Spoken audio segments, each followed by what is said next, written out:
Hello दोस्तों, क्या हाल चाल। आज है यूनिट डायमेंशन और मेजरमेंट का लेक्चर नंबर 3। लेक्चर नंबर 2 में जहाँ पे हमने टॉपिक को एंड किया था उसके आगे स्टार्ट करेंगे आज। तो चलिए स्टार्ट करते हैं।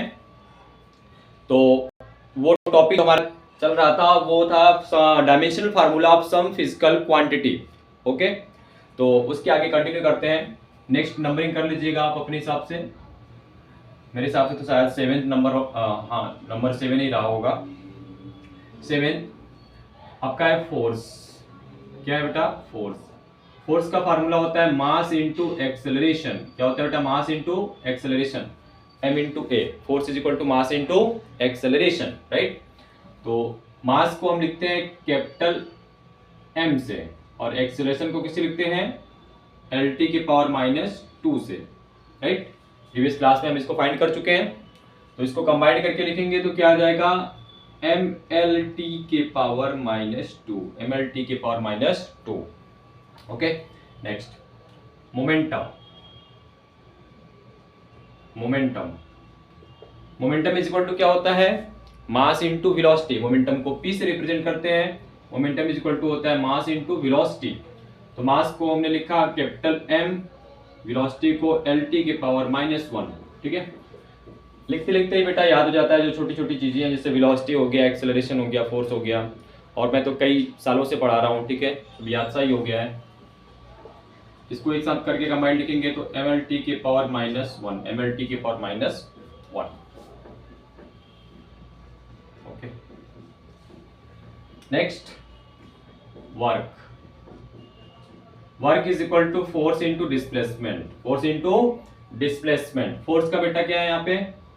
MLT के पावर -2। डिस्प्लेसमेंट का L, इसको एक साथ कंबाइन करके लिखेंगे तो ML स्क्वायर T के पावर -2, ML स्क्वायर T के power -2। Next pressure. Pressure is equal to होता है फोर्स अपॉन एरिया। फोर्स का डायमेंशन MLT के पावर -2, एरिया का क्या हो जाएगा? L square. एक के लिए एक L से कैंसिल हो जाएगा, तो जब L न्यूमरेटर में जाएगा तो पावर माइनस हो जाएगा। तो यहाँ पे हो जाएगा ML के पावर -1 T के power -2, right. Next 11 power. Power power का फार्मूला होता है बेटा work done upon time. Power is equal to work done upon time. तो वर्क का आप यहाँ फाइंड कर चुके हैं, ML स्क्वायर T के पावर -2 यहाँ पे। और टाइम का क्या होता है आपको पता ही है, T। ठीक है, ये T ऊपर जाएगा तो T के साथ ऐड हो जाएगा पावर, क्योंकि -2 है, यहाँ पे -1 और एक ऐड हो जाएगा तो -3 हो जाएगा। ओके, तो हम लिखेंगे ML स्क्वायर T की पावर -3, ML स्क्वायर T की पावर -3। आपको समझ आया? ये T डिनोमिनेटर में है, न्यूमरेटर में जाएगा तो पावर माइनस, ऑलरेडी -2 है, -2 -1 -3 हो जाएगा। Okay, 12 energy. Energy is equal to power into time. Energy is equal to क्या होता है बेटा? Power into time. तो पावर का डायमेंशन फार्मूला जस्ट आपके ऊपर ही है, ML स्क्वायर T की पावर -2 इंटू टाइम का T। इसको सॉल्व करेंगे तो ML स्क्वायर T की पावर -2। तो बेटा यहाँ पे एक चीज देखिए, वर्क का भी डायमेंशन फार्मूला क्या होता है? ML स्क्वायर T की पावर -2। एनर्जी का भी डायमेंशन फार्मूला क्या होता है? ML स्क्वायर T की पावर -2। एनर्जी में कोई भी एनर्जी आपको दिख जाए, काइनेटिक एनर्जी हो, पोटेंशियल एनर्जी हो, हीट एनर्जी हो, कोई भी एनर्जी हो, अगर आपको उसका डायमेंशन फार्मूला लिखना है तो उसका डायमेंशन फार्मूला क्या हो जाएगा? ML स्क्वायर T की पावर -2। एक और फिजिकल क्वांटिटी होती है जिसका ही डायमेंशन होता है, हम नीचे इसको लिखते हैं, टॉर्क। टॉर्क का फार्मूला होता है force into perpendicular distance. Force into perpendicular distance, force into perpendicular distance, ठीक है, डी परपेंडिकुलर। तो फोर्स का बेटा ML T की पावर -2, डिस्टेंस का L, इसको एक साथ कंबाइन करेंगे तो ml²T⁻²। आपको यहाँ से देखने से ही लग रहा होगा कि वर्क, एनर्जी और टॉर्क, इन सभी का डायमेंशन फार्मूला क्या है, सेम है और ml²T⁻²है। ओके, इसको नोट कर लीजिए, फिर आगे चलते हैं।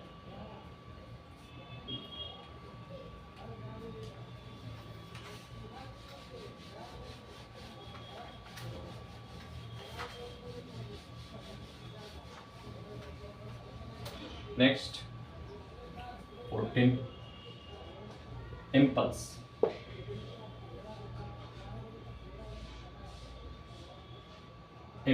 इम्पल्स का क्या होता है, force into time, force into time. तो फोर्स का डायमेंशन ml², टाइम का क्या हो जाएगा t। इसको सॉल्व करेंगे तो t⁻1 कम हो जाएगा, ml⁻1। Next angular velocity. Angular velocity या तो आप कैसे करते हो एंगुलर वेलोसिटी को, v tangential divided by radius या angle upon time. Angular velocity is equal to क्या होता है, angle upon time. Angle is dimensionless, angle को कोई डायमेंशन नहीं, तो टाइम का क्या होगा t, तो ml⁻0 t⁻0, टाइम का हो जाएगा t, ये ऊपर जाएगा तो t⁻1, m⁻0 l⁻0 t⁻1, right. Next angular acceleration.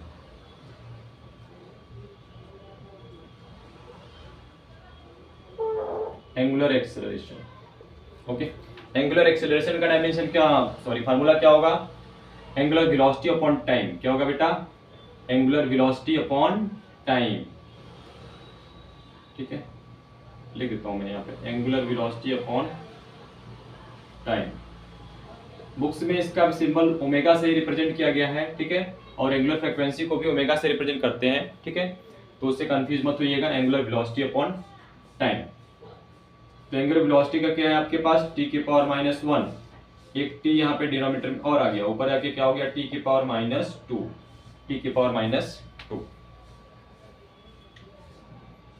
Next 17, moment of inertia.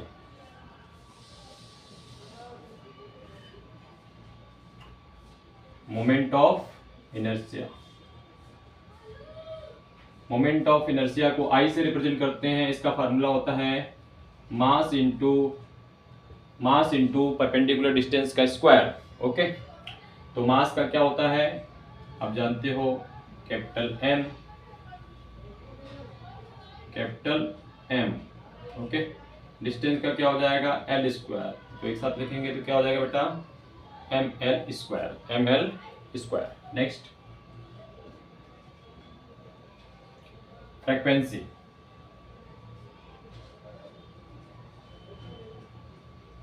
Frequency का क्या फार्मूला होता है, 1 टाइम पीरियड। बच्चों फ्रीक्वेंसी का क्या फार्मूला होता है, 1 टाइम पीरियड, ठीक है। तो 1/t, t को ऊपर ले जाएंगे तो क्या हो जाएगा t⁻1। Next angular frequency. Angular frequency को भी ओमेगा से रिप्रेजेंट करते हैं। इसका फार्मूला होता है 2π/f, ओके। तो 2π कांस्टेंट है, कांस्टेंट का कोई डायमेंशन नहीं होता, राइट। तो फ्रीक्वेंसी का डायमेंशन t⁻1 है, तो एंगुलर फ्रीक्वेंसी का भी डायमेंशन कितना हो जाएगा t⁻1। Next 20,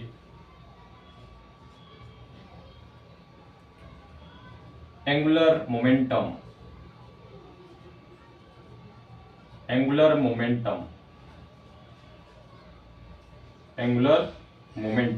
okay.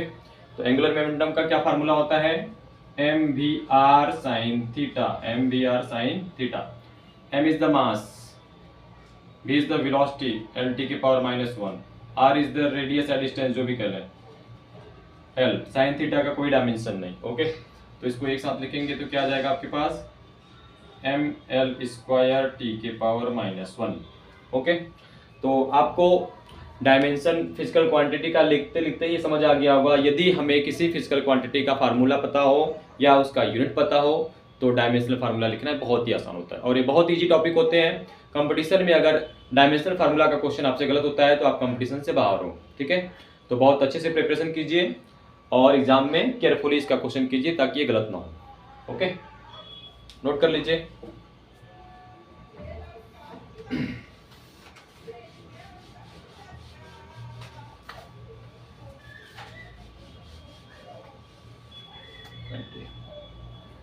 Next 21, stress. Stress is equal to force upon area. Stress जो प्रेशर का फार्मूला होता है वही स्ट्रेस का भी फार्मूला होता है। ओके, तो क्या डायमेंशनल फार्मूला भी सेम होगा? Of course.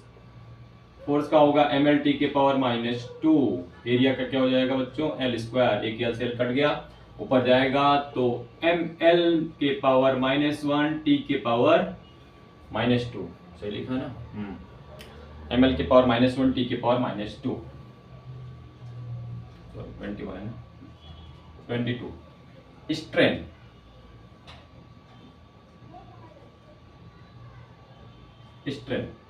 Strain change in length upon length, तो लेंथ और length change in length upon length, तो दोनों कैंसिल हो जाएगा, तो इसका कोई डायमेंशन नहीं होता है। Strain is dimensionless, strain is dimensionless. Okay, next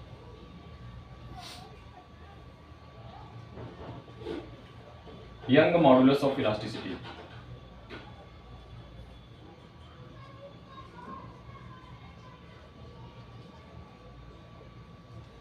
young modulus of elasticity,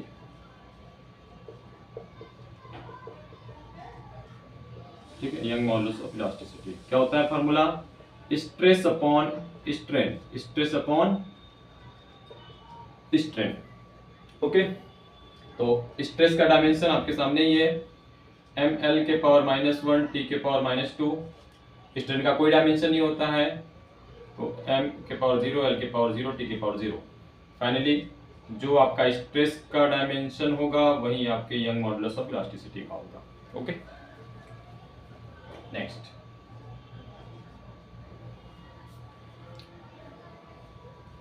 electric charge.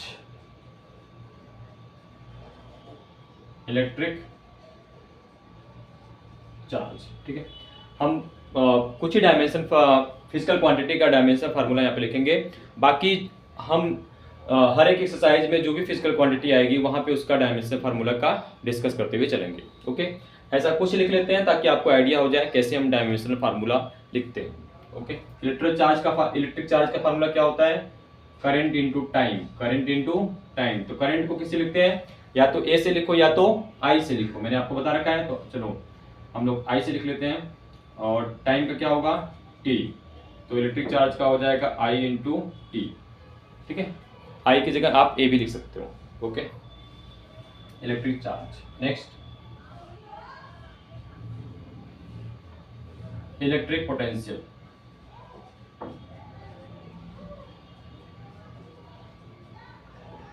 Electric potential, electric potential. Electric potential का फार्मूला क्या होता है? V is equal to W upon Q, work done upon charge. तो work done का ml² t के power -2, ठीक है। आप देख लीजिएगा, मुझे तो लिखते लिखते याद हो गया है, बहुत सारी चीज़ें कई सालों से पढ़ा रहा हूँ। तो चार्ज का क्या होगा? I into T. इसको सॉल्व करेंगे तो ml² t के पावर -3 i के पावर -1, बहुत इंपॉर्टेंट, ठीक है। ml² t के पावर -3 i के पावर -1। नेक्स्ट 26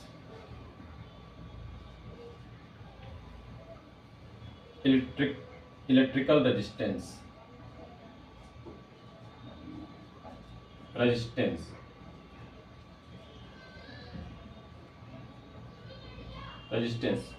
क्या आपने ओम्स लॉ पढ़ा है, V is equal to I into R. तो यहाँ से आर का फार्मूला क्या हो जाएगा, V बाई आई। V मतलब इलेक्ट्रिक पोटेंशियल, I मतलब करंट। ओके, तो V का यहाँ पे डायमेंशन है आपके पास ml स्क्वायर टी के पावर -3 I के पावर -1, और करंट का क्या हो जाएगा I। तो इसको कंबाइन करके लिखेंगे तो क्या हो जाएगा ml स्क्वायर टी के पावर -3 I के पावर -2 चेक कर लेते हैं। हाँ राइट, ओके। तो बहुत इंपॉर्टेंट है ये सब आपके जी यूनिट के लिए।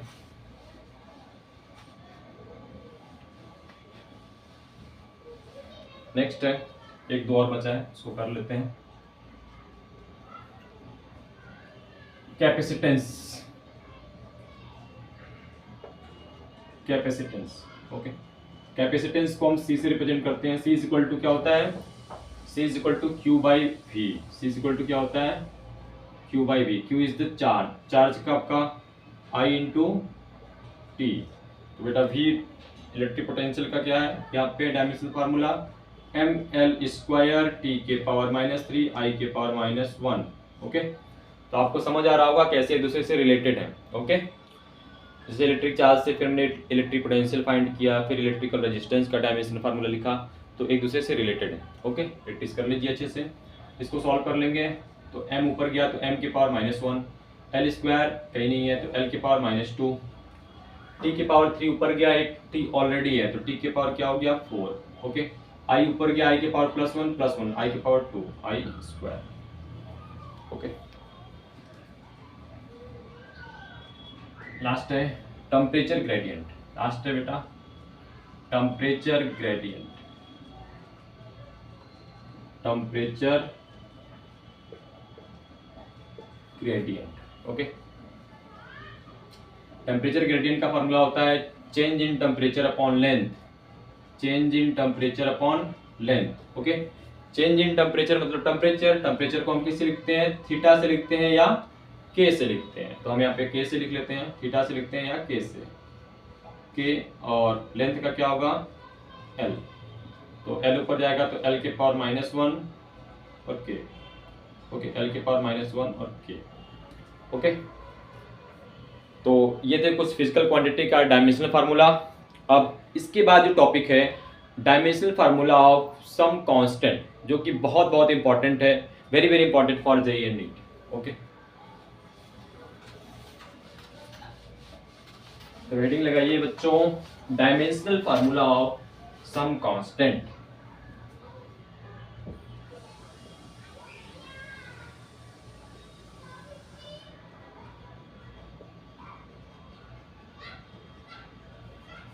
डायमेंशनल फार्मूला ऑफ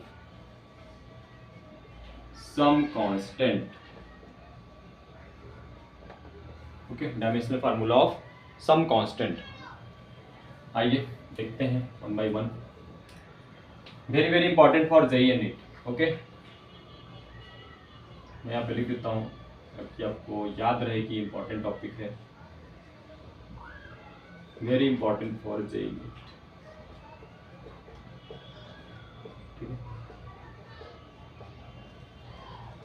आपको इन सभी का डायमेंशनल फार्मूला याद नहीं करना है, सिर्फ फार्मूला याद रखना है। ठीक है, यदि आपको फार्मूला पता हो गया तो आप डायमेंशनल फार्मूला बहुत ही आराम से लिख लेंगे।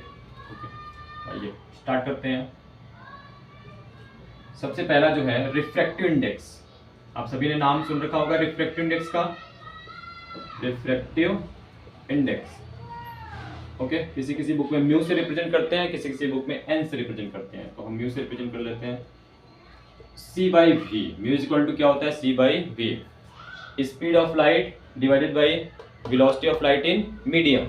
तो न्यूमरेटर डिनोमिनेटर में दोनों वेलोसिटी हैं, तो आपको समझ आ गया होगा कि वेलोसिटी का lt के पावर -1, ये भी वेलोसिटी हुआ lt के पावर -1, दोनों कैंसिल, फाइनली m के पावर 0, l के पावर 0, t के power 0। Refractive index is dimensionless. Okay, next second, आपका फर्स्ट था, next second. Gravitational constant.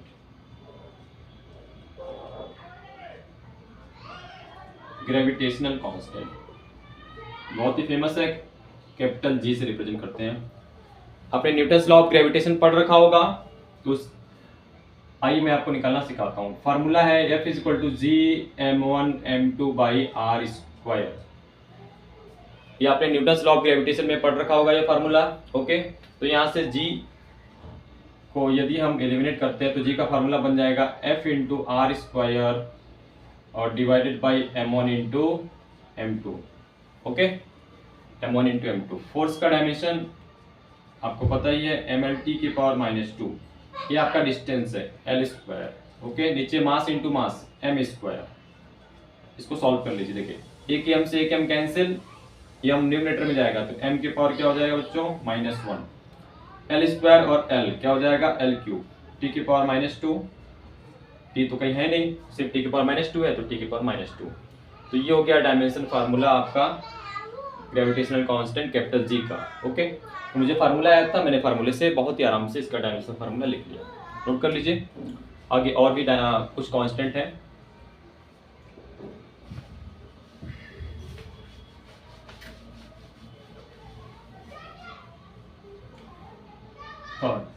Planck's constant. Planck's constant, Planck's constant को हम h से रिप्रेजेंट करते हैं। ओके, तो इसका डायमेंशन फार्मूला लिखने के लिए हम फार्मूला यूज करेंगे E is equal to h into F, where E is the energy and F is the frequency. E is the energy and F is the frequency. Okay, तो energy का dimension आपको मैंने already बता रखा है, ml square t की power -2। Frequency का क्या होता है 1 अपॉन टाइम पीरियड t की पावर -1। ओके, तो इसको सॉल्व करेंगे तो आपके पास आ जाएगा ml स्क्वायर t की पावर -1 ऊपर गया तो +1 हो गया और ये t की पावर -1। ओके, -2 + 1 कितना हुआ -1, t की power -1। Next Boltzmann constant. Boltzmann constant, Boltzmann constant. Okay, Boltzmann constant के, इसके लिए हमें फार्मूला याद होना चाहिए Pv is equal to KT। Pv is equal to क्या होता है KT, तो K इज इक्वल टू हो गया Pv by T। P is the pressure, V is the volume, T is the temperature. यहाँ पे T टाइम नहीं है, T इज द टेम्परेचर। आप इन सभी का डायमेंशन फार्मूला पहले से जानते हैं, उसमें रख दीजिए और आपका आंसर आ जाएगा। प्रेशर क्या होता है force upon area, force upon area, तो ml के पावर -1 t के पावर -2 प्रेशर हो गया। वॉल्यूम का होता है l क्यूब, यहाँ पे t क्या है टेम्परेचर को हम k से रिप्रेजेंट कर लेते हैं। ओके, इसको सॉल्व कर लेते हैं तो हमारे पास आ गया m कहीं पे है नहीं है, l के पावर -1 l3, l स्क्वायर हो गया, t के पावर -2 के न्यूमरेटर में गया तो k के पावर -1। ये आपका हो गया बोल्ट्जमैन कांस्टेंट का डायमेंशनल फार्मूला। नोट कर लीजिए। Next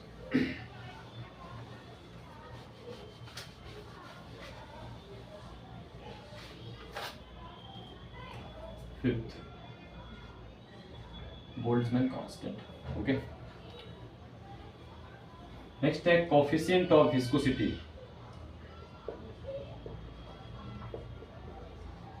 coefficient of viscosity, coefficient of viscosity, इसका सिंबल होता है ईटा। इस सिंबल को क्या बोलते हैं ईटा बोलते हैं। क्या बोलते हैं ईटा।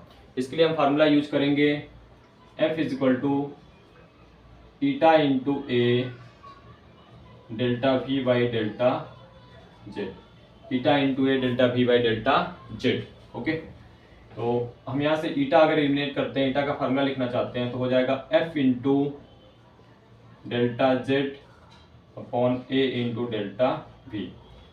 F force, A is the area. Okay, ये क्या है बेटा फोर्स है, ये आपका क्या है एरिया है। ये क्या है change in distance, change in distance. Delta V क्या है change in velocity, change in velocity. आइए सबका डायमेंशन फार्मूला यहाँ पे रख देते हैं, इसको सॉल्व कर लेते हैं। तो फोर्स का ml t के पावर -2, चेंज इन डिस्टेंस मतलब डिस्टेंस l, एरिया का होता है l square, change in velocity मतलब वेलोसिटी एल टी के पावर -1। आइए इन सबको सॉल्व कर लेते हैं। तो एल एल स्क्वायर कट गया, आपके पास फाइनली आ गया m l के पावर -1। ओके, l 2l से कट गया और ये ऊपर चला गया, l के पावर -1, t के पावर -1 ऊपर गया, -2 + 1 -1, ml के पावर -1, t के पावर -1। ठीक है, very very important. Coefficient of viscosity eta ml के पावर -1, t के पावर -1। ओके, लास्ट लिखिए मोलर स्पेसिफिक हीट कैपेसिटी 6 है। मोलर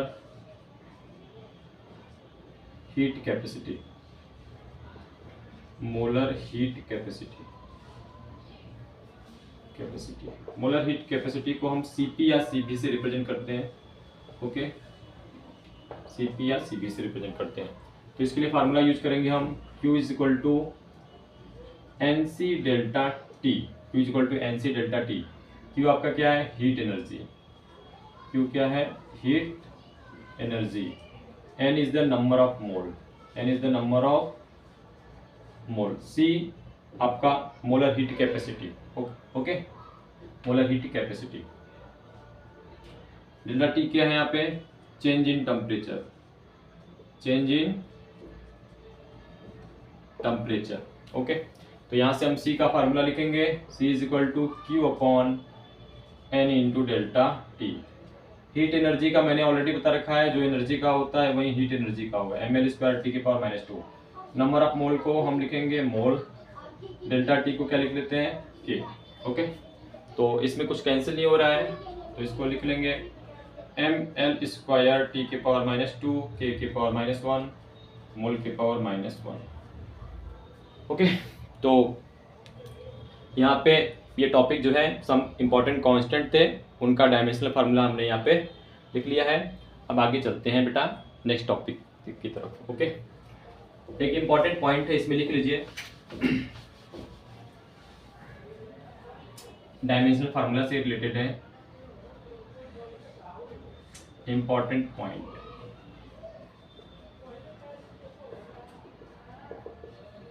आप जानते हैं कि 2 सप्लीमेंट्री फिजिकल क्वांटिटी कौन कौन थे? Angle and solid angle, angle and solid angle. इनके पास यूनिट होता है बट डायमेंशन नहीं होता है।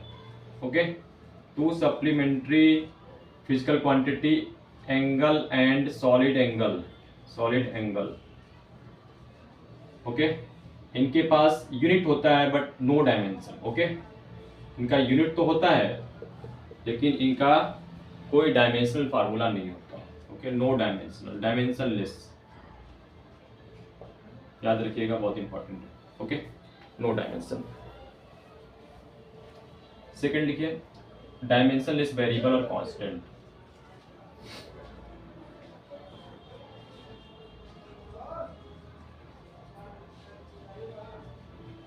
Dimensionless variable and constant, okay, तो डायमेंशनल वेरिएबल और कांस्टेंट कौन कौन होते हैं? आपका एंगल हो गया, एंगल हो गया। ओके, ट्रिग्नोमेट्री फंक्शन हो गया जैसे sine theta, cos theta, exponential function हो गया, लॉगरिथमिक फंक्शन हो गया। ओके, पाई हो गया, ई हो गया और होल नंबर, ये सभी किस में आते हैं?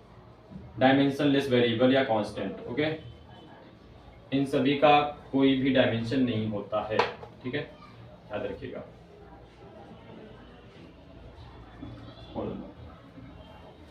ठीक है, all are dimensionless variable and constant. Note कर लीजिए दोनों important point. First important point है कि angle and solid angle have unit but no dimension, इनका कोई डायमेंशन नहीं होता है। ओके,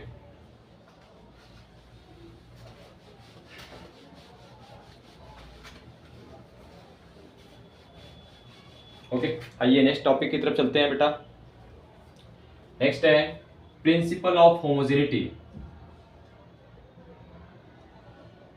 प्रिंसिपल ऑफ होमोजेनिटी,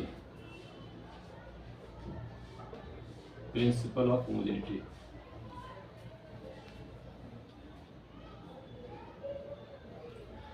तो प्रिंसिपल ऑफ होमोजेनिटी क्या कहता है? The dimension of each term of an equation must be same. Okay, यदि आपके पास कोई इक्वेशन है उसमें हर एक टर्म का डायमेंशनल फार्मूला क्या होना चाहिए? सेम होना चाहिए।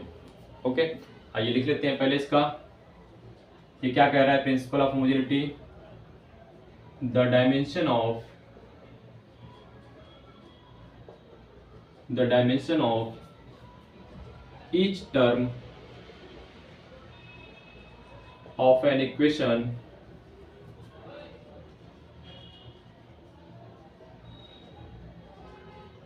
must be same।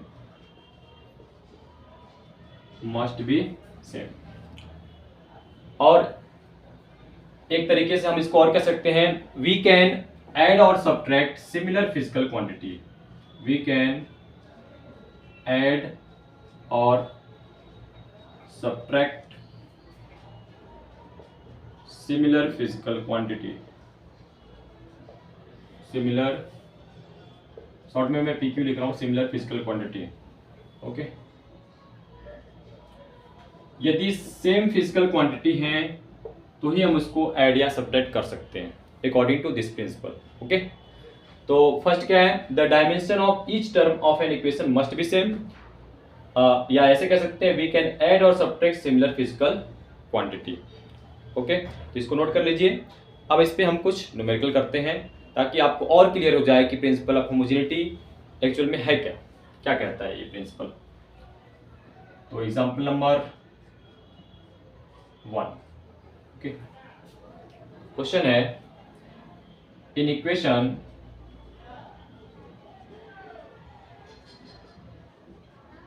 V is equal to A plus BT, find dimension of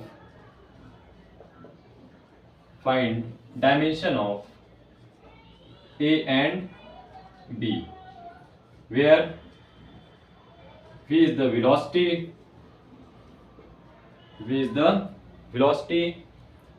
and T is the time। Okay, इसको सॉल्व करते हैं बेटा। देखिए, ये प्रिंसिपल क्या कहता है? किसी भी इक्वेशन में हर एक टर्म का डायमेंशनल फार्मूला क्या होना चाहिए? सेम होना चाहिए। ठीक है, तो आपका जो इक्वेशन है V इज इक्वल टू क्या है? A plus BT। ओके, तो जो A का डायमेंशन होगा वही B का भी डायमेंशन होगा अकॉर्डिंग टू दिस प्रिंसिपल। देखिए ना, the dimension of each term of an equation must be same. Okay, तो हम लिख सकते हैं dimension of A is equal to dimension of V, और डायमेंशन ऑफ V क्या होता है? आप जानते हो LT के पावर -1। LT के पावर क्या होता है बेटा? -1। तो डायमेंशन ऑफ A आपके पास आ जाएगा LT के पावर -1। ठीक है, एक आंसर तो हमारे पास आ गया बड़े आराम से। नेक्स्ट टर्म है BT, तो डायमेंशन ऑफ BT अब एक साथ लिखेंगे, B को नहीं लिखेंगे, BT, क्योंकि पूरा टर्म BT है। ओके, और इसका जो डायमेंशन होगा वो किसके इक्वल होगा? वेलोसिटी के डायमेंशन के इक्वल होगा, तो डायमेंशन ऑफ V, तो dimension of BT is equal to dimension of V, dimension of velocity LT की पावर -1, T से डिवाइड कर लेते हैं तो हमारे पास आ जाएगा डायमेंशन ऑफ B। हमें डायमेंशन ऑफ B चाहिए तो T को क्या करना पड़ेगा? डिवाइड करना पड़ेगा। ठीक है, तो LT की पावर -1 और T एक और आ गया तो T, फाइनली इसको सॉल्व किया तो LT की पावर क्या आ गया? -2। देखिए, इस प्रिंसिपल का यूज करके बहुत ही आराम से हमने डायमेंशन A और B का फाइंड कर लिया। ओके, और भी क्वेश्चन है। ठीक है, और कुछ क्वेश्चन करते हैं।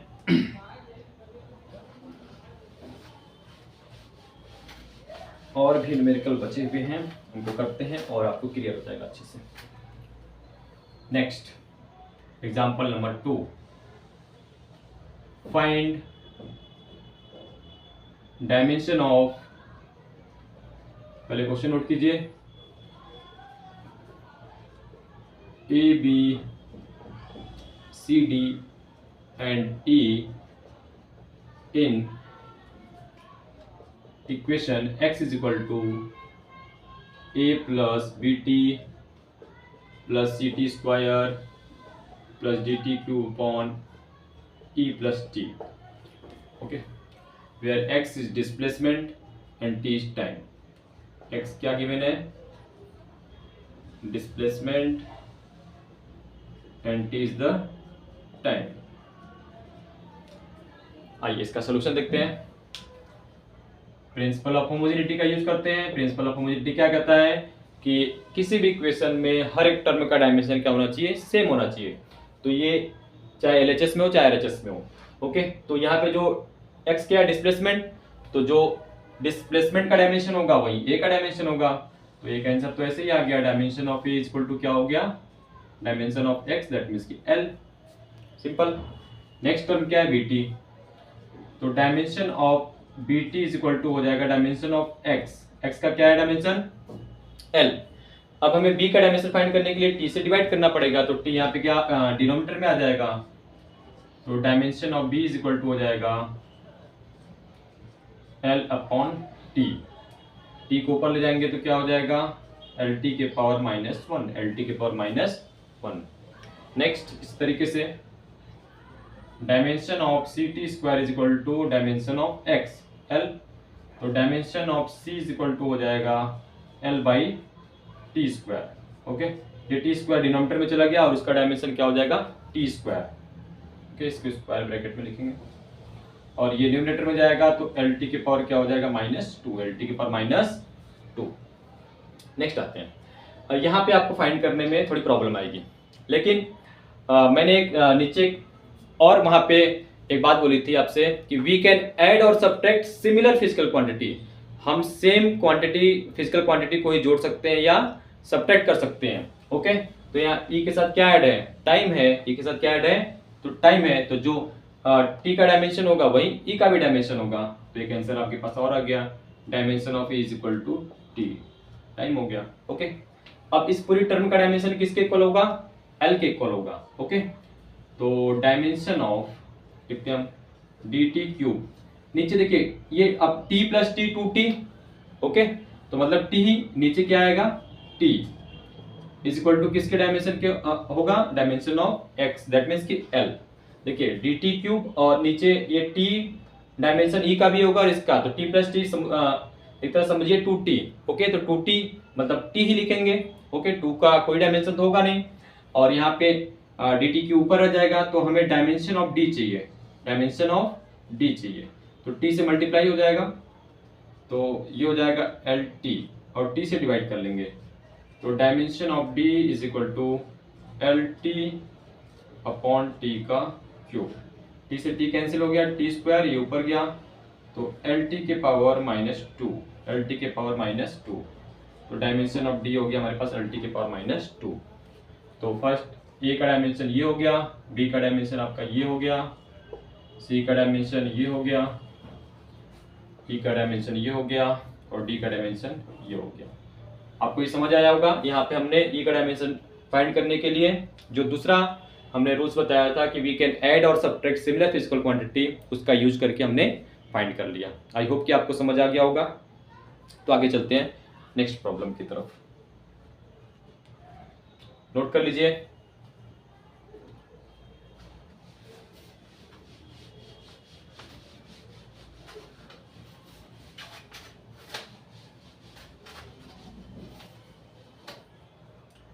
नेक्स्ट है एग्जाम्पल नंबर 3। इन वंडरवॉल, ये बहुत इंपॉर्टेंट क्वेश्चन है, कई बार एग्जाम में पूछा गया है। In the van der Waals gas equation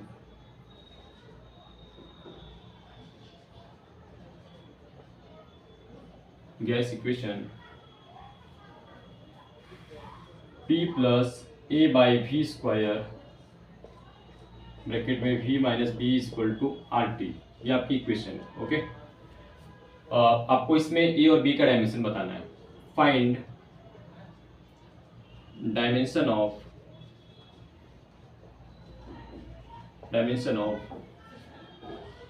A and B, where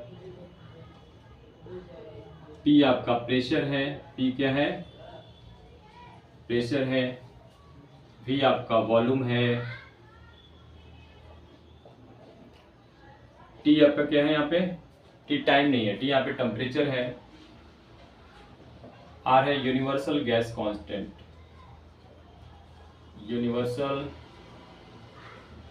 gas constant. Okay, तो आइए इसको सॉल्व करते हैं।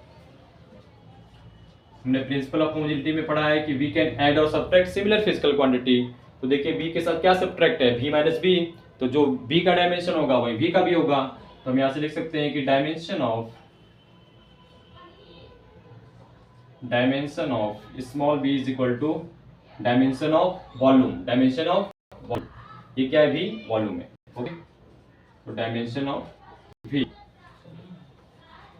डायमेंशन ऑफ v, तो v का क्या होता है l क्यूब, तो आपका v का डायमेंशन हो गया l क्यूब। क्या आ गया एक आंसर, v का डायमेंशन आ गया आपके पास l क्यूब। अब यहाँ पे देखिए जो प्रेशर का डायमेंशन होगा वो a बाई वी का स्क्वायर का डायमेंशन होगा, तो dimension of a by V square is equal to dimension of p, that means pressure. तो dimension of a V square से इधर मल्टीप्लाई कर लेते हैं। ओके, प्रेशर का डायमेंशन आप ऑलरेडी जानते हैं, ml के पावर -1 t के पावर -2, ये वी स्क्वायर है, वी स्क्वायर मतलब वॉल्यूम, वॉल्यूम का क्या होता है एल क्यूब, तो एल क्यूब है पावर 2 है, तो एल क्यूब है पावर 2, ठीक है, एल क्यूब है उसके पावर क्या है 2, तो एल की पावर क्या हो जाएगा यहाँ पे 6 हो जाएगा, और मल्टीप्लाई हो जाएगा, तो एल के पावर क्या हो जाएगा यहाँ पे 6। इसको सॉल्व करके लिखेंगे तो एम एल के पावर 5 टी के पावर -2, ये आ गया आपका dimension of A, dimension of A. ये समझ आया एल के पावर 6 कैसे हुआ, वॉल्यूम का डायमेंशन होता है एल क्यूब, पावर 2 ऑलरेडी है तो 3 2 जा क्या हो गया 6। ओके, तो लीजिए ये आ गया dimension of A and B. I hope कि आपको समझ आया होगा। ओके, इसको नोट कर लीजिए।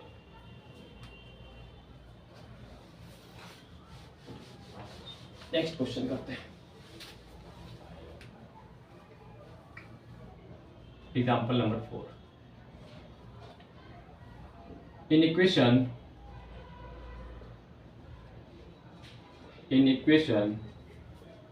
p is equal to p0 e to the power minus alpha into t square, find dimension of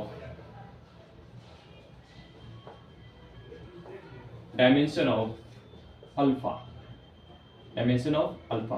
p आपका क्या है यहाँ पे प्रेशर है, p नॉट भी क्या है एटमॉस्फेरिक प्रेशर है, P is the pressure,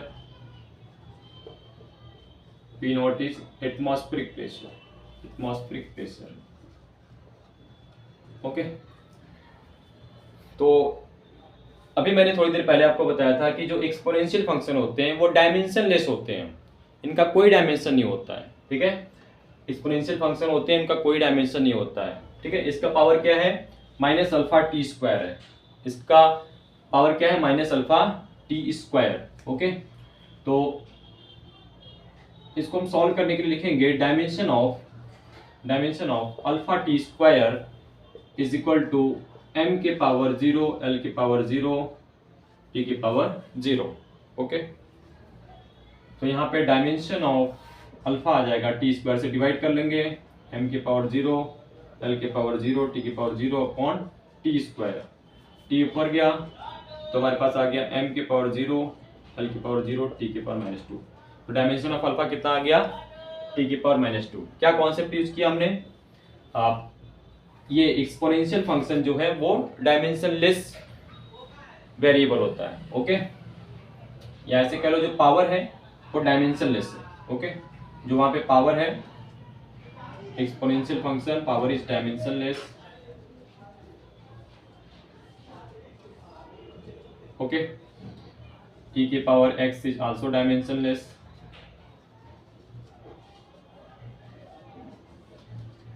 ठीक है, तो यहां से हमने इस कॉन्सेप्ट का यूज करके अल्फा का डायमेंशन फार्मूला फाइंड कर लिया। Okay, next and last question. I hope कि आपको समझ आ गया होगा प्रिंसिपल ऑफ होमोजेनिटी से कैसे क्वेश्चन सॉल्व करते हैं। ओके, तो इस टॉपिक पे हम लास्ट क्वेश्चन करते हैं, उसके बाद फिर हम नेक्स्ट लेक्चर में मिलते हैं। 5 है in equation in equation y is equal to a sine omega into T minus K X, find dimension of a omega and K, इनका डायमेंशन पता करना है। जहां आपको गिवन है y है डिस्प्लेसमेंट, y क्या है बेटा डिस्प्लेसमेंट, x क्या है डिस्टेंस, t क्या है टाइम, ये आपको गिवन है। आइए फाइंड करते हैं इसको।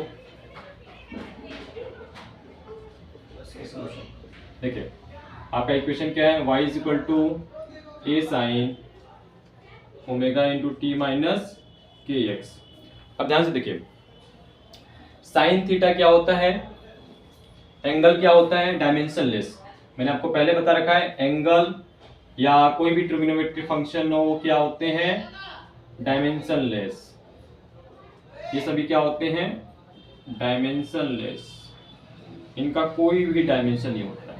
ओके, इनका कोई भी डायमेंशन नहीं होता है। ठीक है, तो इसका कोई डायमेंशन नहीं है, तो जो a का डायमेंशन होगा वही y का भी डायमेंशन होगा। तो यहाँ से कह सकते हैं कि dimension of a is equal to dimension of y, और y आपका क्या है डिस्प्लेसमेंट, तो डिस्प्लेसमेंट का क्या होगा l, तो डायमेंशन ऑफ a आपके पास आ गया l। Okay, dimension of a क्या आ गया l। नेक्स्ट क्या फाइंड करना है, अच्छा ओमेगा, तो थीटा भी क्या होता है डायमेंशनलेस होता है। ठीक है, एंगल भी क्या होता है डायमेंशनलेस होता है। ठीक है, तो हम कह सकते हैं कि omega into T is equal to M की पावर 0 एल की पावर 0 टी की power 0, dimension of omega T. Okay, तो dimension of omega is equal to T से डिवाइड कर लेंगे तो टी डिनोमिनेटर में चला जाएगा, तो एम की पावर 0 एल की पावर 0 टी की पावर 0 अपॉन टी। इसको सॉल्व करेंगे तो हमारे पास dimension of omega is equal to आ जाएगा टी की पावर -1 लिख दीजिए। ठीक है, टी की पावर -1, क्योंकि बाकी सभी तो 0 है, टी की पावर -1। इसी तरीके से डायमेंशन ऑफ के एक्स यहाँ पे कर लेते हैं, डायमेंशन ऑफ के एक्स क्या हो जाएगा m के पावर 0 l के पावर 0 t के पावर 0, क्योंकि एंगल इज डायमेंशनलेस। ओके, तो डायमेंशन ऑफ k x से डिवाइड करेंगे तो x क्या है यहाँ पे डिस्टेंस, डिस्टेंस का डायमेंशन क्या होता है l, तो m l के पावर 0 t के पावर 0 डिवाइडेड बाई l, तो हमारे पास आ गया dimension of k is equal to, ये ऊपर गया l के पावर -1, l के पावर क्या हो गया -1। तो इस तरीके से हमने a ओमेगा और k का डायमेंशन फार्मूला फाइंड कर लिया। तो दोस्तों आई होप कि आपको ये लेक्चर अच्छा लगा होगा। यदि अच्छा लगा तो इसको लाइक कीजिए, शेयर कीजिए। मिलते हैं नेक्स्ट वीडियो में। ओके, तब तक के लिए बाय।